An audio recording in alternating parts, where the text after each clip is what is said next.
राहुल गांधी बेधड़क बोल रहे हैं, अच्छा है, पर जनता से क्या ये 5 वादे कर पाएंगे? आजकल राहुल गांधी लोकसभा में जमकर बोल रहे हैं। इसका तात्कालिक फायदा उन्हें मिल भी रहा है, लोग उन्हें सुन भी रहे हैं। बीजेपी को घेरने में वो कामयाब भी हो रहे हैं। बीजेपी को समझ में नहीं आ रहा है कि राहुल गांधी को रोका जाए तो कैसे, लेकिन राहुल की बयानबाजी तर्कों की पृष्ठभूमि में ज्यादा मजबूत दिखाई नहीं देती है। नमस्कार, आप देख रहे हैं न्यूज कॉल 24। मैं हूं आपके साथ सुशील गिरीश। हर खबर पर नजर, हर सवाल का जवाब, देश दुनिया की हर छोटी बड़ी खबर सीधे आपके स्क्रीन पर। लगातार ताजा खबरों के लिए बने रहिए न्यूज कॉल 24 के साथ। चैनल को सब्सक्राइब करें और फॉलो करें, ज्वाइन करें। नोटिफिकेशन में जाकर ऑल का ऑप्शन दबाना बिल्कुल न भूलें, ताकि आपको न्यूज कॉल 24 का अपडेट्स मिलता रहे। आइए बढ़ते हैं खबरों की तरफ। प्रतिपक्ष के नेता के तौर पर राहुल गांधी सरकार को खूब घेर रहे हैं। ये देश के लोकतंत्र के लिए अच्छा है।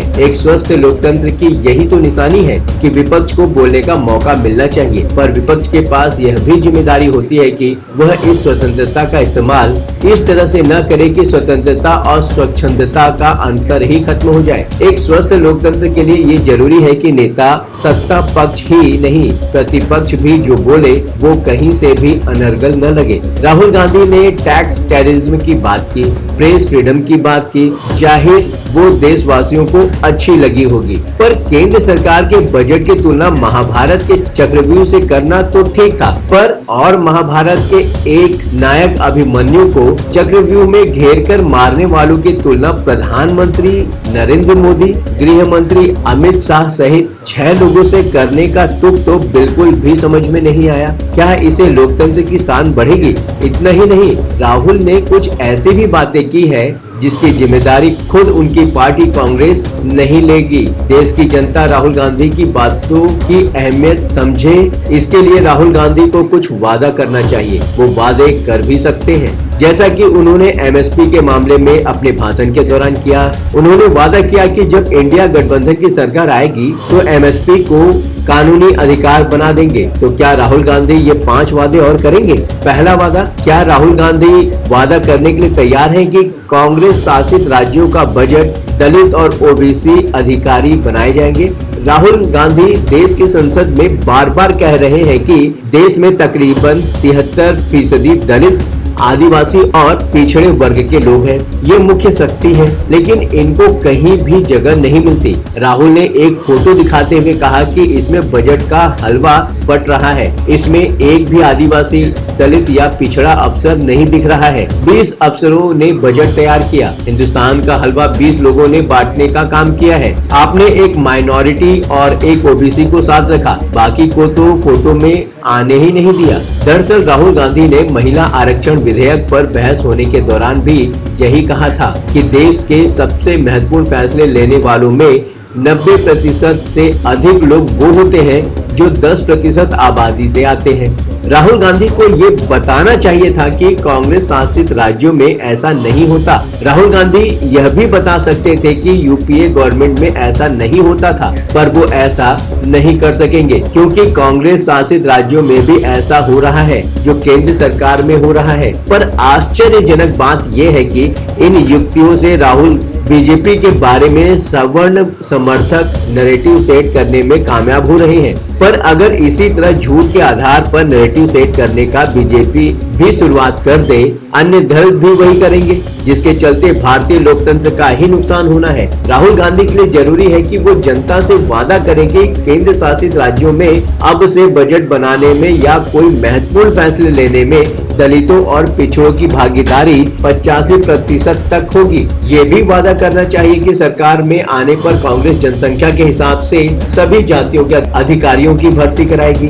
वरिष्ठ एससी, एसटी और ओबीसी के लोग बजट का हलवा क्यों नहीं बांट रहे हैं? राहुल गांधी लोकसभा में इस #बजट हलवा तस्वीर में एसटी, एससी और ओबीसी IAS अधिकारियों को ढूंढ रहे हैं। वे दुखी हो रहे थे कि वहां ऐसा कोई नहीं है। सच है कि इस तस्वीर में एससी, एसटी और ओबीसी के अफसर नहीं है, लेकिन क्यों नहीं है? आइए तथ्यों की जांच करते हैं। इस फोटो में हलवा बांट रहे IAS अधिकारी पांडे सेठ और सोमनाथन 1987 बैच के आईएएस हैं, जोशी 1989 के हैं और मल्होत्रा 1990 के हैं। तस्वीर में सभी 5 आईएएस अधिकारी 27% ओबीसी कोटा लागू होने से पहले यानी मंडल युग से पहले के हैं, इसलिए यह उच्च जाति के क्लब जैसा दिखता है। लेकिन राहुल को पूछना चाहिए कि इंदिरा गांधी और राजीव गांधी की सरकारों में, जो कि 1980 से 1979 के मंडल आयोग की रिपोर्ट जिसे 1980 से ठंडे बस्ते में रखा गया था,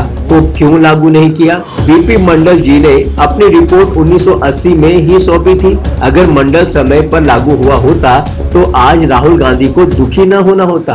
क्यों 27% ओबीसी कोटा 1990 में गैर कांग्रेसी बीजेपी समर्थित सरकार के सत्ता में आने तक लागू नहीं किया गया था? अदालत के मामलों के कारण ओबीसी कोटा आखिरकार 1993 में लागू हुआ। ऐसा लगता है कि 1993 बैच के कोई अधिकारी हलवा समारोह में होने की वरिष्ठता प्राप्त नहीं कर पाए होंगे। संविधान में अनुच्छेद 340 है। ओबीसी कोटा 1950 से लागू होना चाहिए था। ओबीसी कोटा पर कांग्रेस पार्टी की हिचकिचाहट डॉक्टर अंबेडकर के नेहरू मंत्रिमंडल से इस्तीफा देने के कारणों में से एक थी। ओबीसी कोटा विश्वासघात का इतिहास रहा है, इसलिए हमारे पास शीर्ष पदों पर ओबीसी अधिकारी नहीं है। अब उन बैचों के वरिष्ठ एससी एसटी अधिकारी क्यों नहीं है? उनके साथ बीच में क्या हुआ? मनमोहन सिंह के कार्यकाल के दौरान नागराज फैसले को क्यों नहीं ठीक किया गया? भारतीय निम्न वर्ग जिसमें एससी एसटी और ओबीसी शामिल हैं, लंबे समय पहले उत्पन्न हुई समस्याओं के कारण पीड़ित है। ये अतीत से चले आ रहे मुद्दे हैं। मुझे उम्मीद है कि वर्तमान सरकार इस विसंगति और अन्याय को ठीक करने के लिए कदम उठाएगी। एससी एसटी और ओबीसी अधिकारी नौकरशाही और देश को मजबूत करेंगे। विविधता अच्छी है, हमें अमेरिका और यूरोपीय देशों से सीखना चाहिए। दूसरा वादा, क्या सत्ता में आने पर संसद परिसर में किसी को भी बाइट देने की इजाजत दिलवाएंगे? राहुल गांधी ने कहा कि किसान एमएसपी पर लीगल गारंटी मांग रहे हैं। आप 3 काले कानून लाए, आपने किसानों के लिए क्या किया? 3 काले कानून। किसान आपसे एमएसपी की लीगल गारंटी की मांग कर रहे हैं, आपने उनको बॉर्डर पर रोक रखा है। किसान मुझसे मिलने यहाँ आना चाहते थे, आपने उनको यहाँ आने नहीं दिया। इस पर स्पीकर ओम बिरला ने उन्हें टोका और कहा कि संसद में गलत ना बोले। राहुल ने कहा कि जब मैं वहां गया तब उन्हें आने दिया गया, वह भी इस कारण क्योंकि मीडिया मेरे साथ थी। लोकसभा अध्यक्ष ने कहा किसानों के प्रतिनिधियों को आने से मना नहीं किया गया। संसद परिसर में केवल सांसदों को बाइट देने का अधिकार है। राहुल गांधी को देश से वादा करना चाहिए कि उनके सत्ता में आने के बाद संसद परिसर में सबको जाने और देश के हर मुद्दे पर बोलने की राइट्स मिलेगी। क्या करेंगे राहुल गांधी वादा? कानून और राजनीति की अपनी मर्यादा है, राहुल गांधी को ये बात समझनी चाहिए। चलिए आगे बढ़ते हैं। क्या राहुल गांधी तीसरा वादा करेंगे कि आज अभिमन्यु के हत्यारों में पीएम का नाम ले रहे हैं? वादा करें, जब उन्हें कोई रावण या कंस कहेगा तो बुरा नहीं मानेंगे। लोकसभा में अपने स्पीच की शुरुआत ही राहुल गांधी ने केंद्र सरकार के बजट की तुलना महाभारत के चक्रव्यूह से करते हुए की। राहुल ने कहा हजारों साल पहले कुरुक्षेत्र में अभिमन्यु को चक्रव्यूह में फंसाकर 6 लोगों ने मारा था। चक्रव्यूह का दूसरा नाम है पद्मव्यूह, जो कमल के फूल के शेप में होता है। इसके अंदर डर और हिंसा होती है। 21वीं सदी में एक नया चक्रव्यूह रचा गया है, वो भी कमल के फूल के रूप में तैयार हुआ है। इसका चिन्ह प्रधानमंत्री अपने सीने पर लगाकर चलते हैं। अभिमन्यु के साथ जो किया गया वह भारत के साथ किया जा रहा है। आज भी चक्रव्यूह के बीच में 6 लोग हैं। ये 6 लोग नरेंद्र मोदी, अमित शाह, मोहन भागवत, अजित डोभाल, अडानी और अंबानी हैं। यह करीब वैसा ही आरोप है कि इन 6 लोगों के चलते ही कुरुक्षेत्र के मैदान में अभिमन्यु को मारा गया था। क्या देश को पीएम और होम मिनिस्टर को देश के सामने देश के सबसे बड़े 2 उद्योगपतियों को इस तरह की उपाधि देना शोभा देता है? क्या बीजेपी का कोई नेता राहुल, सोनिया और प्रियंका के व्यक्तित्व को पौराणिक कथाओं में आने नकारात्मक किरदारों से तुलना करे और तो और यह कांग्रेस को अच्छा लगेगा? खुद मोदी और शाह गांधी फैमिली के बारे में ऐसी ही टिप्पणी करें तो क्या उचित होगा? राहुल गांधी, आपको सोचना चाहिए, उदाहरण ढूंढिए, लेकिन कहीं और से जो आपकी बातों से रिलेट करे। क्या राहुल गांधी चौथा वादा करेंगे कि अंबानी अडानी को जेल भेजने का वादा कर सकते हैं वो? अरविंद केजरीवाल ने दिल्ली के तत्कालीन मुख्यमंत्री शीला दीक्षित के भ्रष्टाचार को उजागर करने की धमकी देकर दिल्ली में आम आदमी पार्टी की सरकार बना ली। नेताओं के झूठ में बड़ी ताकत होती है। राहुल के लोकसभा में अंबानी अडानी का नाम लिया तो स्पीकर ने यह कहकर टोका कि जो लोग सदन के सदस्य नहीं हैं, उनका नाम न लें। इसके बाद फिर जब राहुल अंबानी अडानी बोले तो मुंह पर हाथ रख लिया। क्या राहुल गांधी देश के लोगों से ये वादा करेंगे कि वे सत्ता में आते ही अंबानी और अडानी को सरकार गिरफ्तार करके जेल भेज देगी? 46 मिनट के भाषण में राहुल ने 4 बार अडानी अंबानी का नाम लिया, 2 बार मुंह पर उंगली रखी। राहुल ने हलवा सेरेमनी का पोस्टर लहराया। वित्त मंत्री निर्मला सीतारमण ने सिर पकड़ लिया। स्पीकर ने 4 बार टोका पर राहुल माने नहीं। राहुल ने लोकसभा में अंबानी अडानी का नाम लिया तो स्पीकर ने यह कहकर टोका कि जो लोग सदन के सदस्य नहीं है, उनका नाम न ले। इसके बाद फिर राहुल अंबानी अडानी बोले तो मुंह पर हाथ रख लिया। राहुल गांधी नेता प्रतिपक्ष बनकर भी बचपना नहीं छोड़ रहे हैं। इस तरीके से नेता विपक्ष को बयानबाजी नहीं करनी चाहिए। उनको अपनी बातों पर वजन डालते हुए कुछ नई बातों को रखना चाहिए। राहुल गांधी, देश आपको सुन रहा है।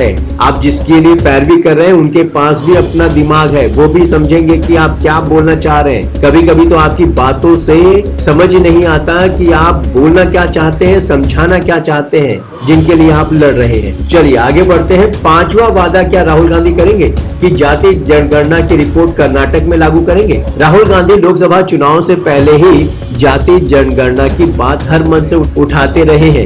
लोकसभा में बोलते हुए उन्होंने कहा कि 95% जनता जानना चाहती है कि हमारी भागीदारी कितनी है। देश के संसाधनों को बांटता कौन है? वही 2-3% लोग, और बंटता किन में है? दरअसल राहुल गांधी चाहते थे कि जाति जनगणना की बात उठे। वो कहते हैं कि जाति जनगणना से देश बदल जाएगा, पर सवाल तो उठेगा ही, राहुल गांधी कांग्रेस शासित राज्यों में क्यों नहीं जाति जनगणना का रिपोर्ट सामने ला रहे हैं? कर्नाटक में जाति जनगणना हो चुकी है, पर उसकी रिपोर्ट 6-7 साल पहले ही कांग्रेस राज में आ चुकी थी। तब भी कांग्रेस ने उस रिपोर्ट को ठंडे बस्ते में डाल दिया। नई सरकार गठन के बाद भी 1 महीना से ऊपर हो गया, पर सरकार इस रिपोर्ट को जनता के सामने रखने से कतरा रही है। राहुल गांधी की बातों में वजन तभी पैदा होगा जब वो कर्नाटक में जाति जनगणना की रिपोर्ट को सदन के पटल पे रखेंगे। ऐसे ही बात करने से राहुल गांधी की बातों में वजन नहीं दिखेगा। उनको भी जिनके विपक्ष में बोल रहे हैं, और उनको भी नहीं जिनके पक्ष में बोल रहे हैं। खैर, ये तो जनता को डिसाइड करना है कि राहुल गांधी जब तथ्यों को रखते हैं और जनता उनकी बातें सुन रही है, तो ये भी समझने की कोशिश करें कि सही आधार क्या है। आप अपने क्षेत्र से जुड़ी कोई भी समस्या या अन्य बातें न्यूज कॉल 24 तक पहुंचा सकते हैं, जिसके लिए वीडियो में दिए गए नंबर पर हमें आप व्हाट्सएप कर सकते हैं और हमसे सीधे संपर्क कर सकते हैं। बने रहिए न्यूज कॉल 24 के साथ। नमस्कार।